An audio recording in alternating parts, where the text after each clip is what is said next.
Okay, so I'm gonna talk today about how you can use FCS to study the glucocorticoid receptor. I choose the glucocorticoid receptor because Diego talked a lot about this receptor and well, he simplified my life. So first of all, let me take some minutes to explain the idea behind the experiments I will show you and the idea behind most of the techniques you are studying or learning in this course. So the idea is the following. Let's imagine that you want to understand how a society is organized. So you can do two different kinds of experiments. The first one is just, for example, take this woman here. You can isolate her, purify her, put her in an artificial environment, for example, a test tube, and study what she does. The other possibility is observing how this woman behaves in her natural environment. For example, interacting with other women, interacting with other people, moving around.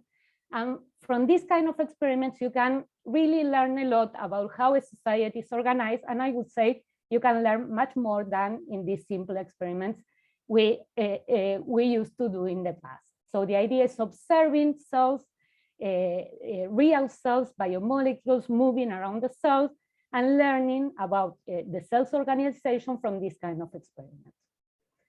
So today, my woman will be the glucocorticoid receptor. Diego talked a lot about this transcription factor. And the idea is I will try to show you some of the experiments we did. I don't have the time to show you the whole story, so I will focus in a couple of experiments we did to answer these two questions. The first one is, can we observe the GR in action as the woman that moved in the movie before? Can we dissect its interaction with other biomolecules that are relevant to its function? And okay, I hope, Diego, you don't mind, but I took your drawing from your talk. So this is the wild type receptor, and in some of the experiments, I will show the comparison with the monomeric version of the receptor that, as you already know, it has 2-point mutation, and as a consequence, this receptor is not able to dimerize. Of course, we studied a lot of the mutations that Diego showed you before, but I will only focus on that just because this is a pedagogical talk. So how can we study the motion of the receptor or of any transcription factor in the cell? We are going to use fluorescence correlation spectroscopy. I think you learned a lot in the morning, but just a brief overview of the technique. Here you have, in this case, is a confocal microscope. You place on top of the stage a sample, let's say cells expressing a transcription factor fused to the fluorescent protein. And what you are going to do is focus the laser in one spot. We are going to do the most simple experiment of FCS, which is point FCS. So whenever you focus the laser in that point, in that small point, what you define is a small observation volume, a femtoliter side observation volume. So molecules are there in the sample. And what we are going to do is acquire the intensity as a function of time by using a frequency at time, if you want the sampling time, in the order of microseconds. So if we do that, what we are going to collect is the following. Every time a molecule goes into this observation volume, it will get excited, it will start fluorescing, fluoresce until it moves out. So if you register the intensity as a function of time with enough time resolution, what you are going to see is the fluctuations of the molecules moving in and out of the volume. So I believe that you already knew that, but doesn't matter. So this is a simple case. You have molecules moving in and out, you get the fluctuation, but let's imagine that now what you have in there are, for example, target sites. So molecules will come into the observation volume. They have a probability of attaching to this target site. So they are going to stand there for a while until they move out. So now you can see that this fluctuation will contain information on how long the molecules stay attached to the binding site. In fact, the duration of the fluctuation will be, for example, related with the K-off of the molecule from this target site. So the idea is that if you study the fluctuation, you can obtain information regarding how fast the molecule moves and how are they moving inside the cell. So Enrico explained you that this information can be obtained through autocorrelation analysis. Just brief overview, because I know that you are learning a lot of new concepts. And so going back to the basic idea has, well, perhaps it helped you to understand these techniques. So the idea is the following. You have in here, this is the autocorrelation function. This is how a fluctuation is defined. And what you do in the autocorrelation function is just multiply the fluctuation at a given point time, times the fluctuation at a given time plus tau, a lag time tau. So what you do is essentially the following. Here, for example, is a region of an intensity trajectory. Here are the fluctuations. And when tau is small, what you do is essentially multiply it by each fluctuation by itself. And you do all the multiplication, you do the average, and this is more or less the autocorrelation function at this tau, at this particular tau. So if tau is small, you can see that you are multiplying essentially the intensity trace by itself, so it will give you a high G value. When tau increase, let's increase it, it's like multiplying the intensity traced by itself but shifted in a given period of time tau. So now you can see that you are multiplying things that are not completely the same. Now you get, in some cases, positive values or negative values. So in average, you will get a value that is lower or smaller than the one you got before. If tau is higher, what we are multiplying are things that doesn't correlate with each other. So when you do the calculation along the whole intensity trace, what you are gonna get is in average 0. So this is more or less the shape of the correlation curve.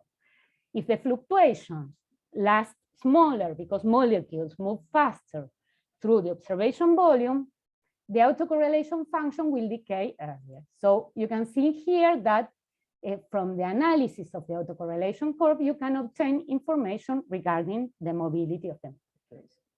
So in very simple systems, for example, this one that we studied a long time ago, here it doesn't matter what you have a, let's say, a protein which is fused to a fluorescent protein attached to a lipid bilayer.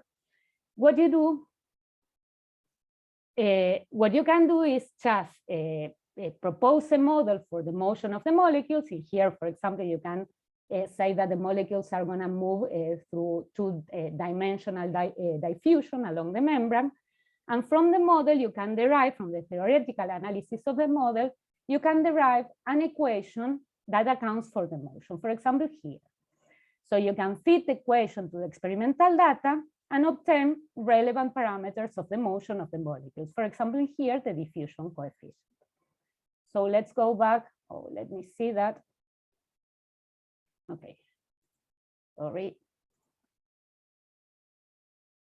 The floating mirror. Okay, so let's go back to the transcription factor.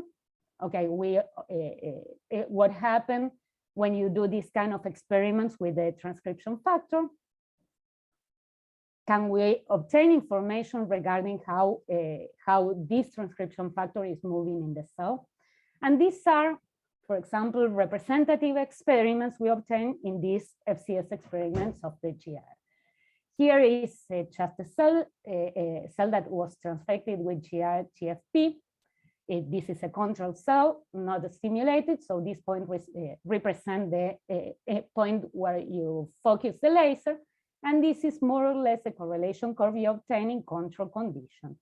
Whenever you stimulate the cells with DEXA, you can see that the curve shifts toward higher tau values, suggesting that the receptor is doing something different when it is stimulated. So the question is, can we obtain information, quantitative information on what the receptor is doing in there? Of course, we try to do the most easiest thing on the world is trying to fit the experimental data with the random diffusion model. And of course, the data did not follow this model because as the GR is the transcription factor, at least you would expect that it binds and unbinds from target sites in the chromatin. And I had to do a parenthesis in here a long time ago, we were also studying another different transcription factor, in fact, a pluripotency transcription factor in mouse embryos, early embryos. And we got similar curves as the one I showed you for the GR. So here are representative curves we obtained for two populations of the cells in the blastocyst stage. And you can see that this correlation curve presents this long curves. I'm not going to show the experiments now, but we did a lot of experiments, control experiments. We changed the observation volume in the confocal microscope. We analyzed mutants that did not bind DNA. We modified the chromatin condensation by using different drugs. And we did a lot of simulation. And by doing all these control experiments, we reached to a very easy and simple model that could explain the experimental data. In this model, we consider that transcription factor binds to two populations of binding sites. They present what we call the long-lived and short-lived interactions with chromatin targets. And if you analyze this model, you reach to this very easy equation. And the correlation equation has three different terms. One that accounts for the diffusion of the transcription factor in the nucleoplasm and the binding to these two populations of target sites. When you feed this the experimental data with this function, you can see that this equation is enough to explain what we get in the autocorrelation experiments. The nice thing about this equation is that you can recover nice information regarding what the transcription factor is doing in the cell. You can recover two important parameters. The first one is the residence time, which is the time the molecule, the transcription factor, stay bound to a given target site. And the second term is the fraction, the bound fraction, which is the relative number of transcription factors that are attached to either the short or the long-lived sites. So we analyze the GR data with this model, and you can see that whenever you stimulate the cell with text, both the residence time and the bound fraction of the receptor to the long-lived site increase when you stimulated the cells, showing that the receptor is attaching for a longer period of time to a more a higher number of targets on the DNA. So what happened with the monomeric version? Well, you can see here that the monomeric mutant, the autocorrelation curve of the monomeric mutant is more or less the same as the control, as the GR in control cells. And when you do the fitting of this data, what you observe is that both the residence time and the bound fraction are very similar or very close to those measured in control conditions. So these results show that the GR mutant behaves more or less as a wild-type receptor in non-stimulated cells. So let's go to the second question. Can we dissect its interaction, the interaction between the receptor and other biomolecules relevant to its function? And I will show you just one of the experiments we did to answer this question. To do that, I have to introduce a second technique very related to FCS. This is fluorescence cross-correlation spectroscopy. The idea is very similar to that of FCS, but in this case, what you are going to get is the following. You have in here, for example, the glucocorticoid receptor bound to a green fluorescent probe. You have in here a co-regulator that is attached to a red fluorescent probe. And what we are going to do is set the microscope to collect simultaneously the green and the red photons into different detectors. Okay, so we are going to get the green and red fluctuations in two different detectors. So what is the idea of that? Okay, if this is, for example, in a given moment, the confocal volume, and you get all these species in here, in the green channel, you will get information on the green species. So you get information in the heterodimer and of the green monomers. In the red channel, you will get the information regarding the red monomers and also of the heterodimer, because they also emit in red, okay? So these are examples of intensity traces you get in the green and in the red channel whenever and heterodimers move in and out of the confocal volume, what you are going to get is simultaneous fluctuation in the green and in the red channel. Whenever you get a green monomer, you only get a fluctuation in the green channel. And the same happens with the red monomer. You get fluctuations in the red and not in the green. So you can see that these simultaneous fluctuations in the green and the red channel contains the information of the heterodimers. How can we obtain information, or how can we extract information from these intensity trajectories? Well, very, very similar to what we did with the autocorrelation function. But in this case, what we are going to do is multiply the fluctuation in channel 1 times the fluctuation shifting in a given period of time tau in the channel 2, yeah, in the red channel. So you can see that the cross-correlation function will be positive whenever you have simultaneous fluctuations in both channels. If you don't have this kind of experiment, of species, sorry, the cross-correlation function will be equal to 0. So we did that with the GR and a co-regulator, a co-activator of the receptor. Here are some results we got in this system. Here is the autocorrelation function in the green and in the red channel, and the cross-correlation. From the analysis of the cross-correlation function, what we can also obtain is information regarding the amount of the relative amount of the heterodimers, and also, if you can see here, from the mobility. But from this analysis of the relative function, relative amount of heterodimers, what we can estimate is an apparent association constant. What you can see is that whenever you stimulate the cells with X, the interactions between the receptor and the coactivator increases. If you have the monomeric receptor, the interactions are not as important as in the wild type receptor. You verify that there are indeed impaired interaction between the monomeric receptor with the coactivator. So we could also study these interactions between these two different species. And I'm gonna finish my talk just giving some headlines. Diego talked a little about what happened with the activated receptor. You can see here that the organization of the inactive receptor in the nucleus is more or less homogeneous. Whenever you stimulate the cell, you have a given probability, depending on the specific ligand, of getting these bright dots all over the nucleus. So the question is why the active receptor distributes as this heterogeneous distribution? Is this general for all nuclear receptor? And the most important question any has to do is that important for the biology? And we believe it is important. Let's imagine you have a very simple reaction, A plus B, that gives C. If you have the molecules distributed in an homogeneous environment, you have a certain probability of interaction between A and B. So you have a given speed of the reaction. If these molecules concentrate in a confined region of the nucleus, you get a region that has a high concentration of A and B, so the speed of the reaction in here will go up.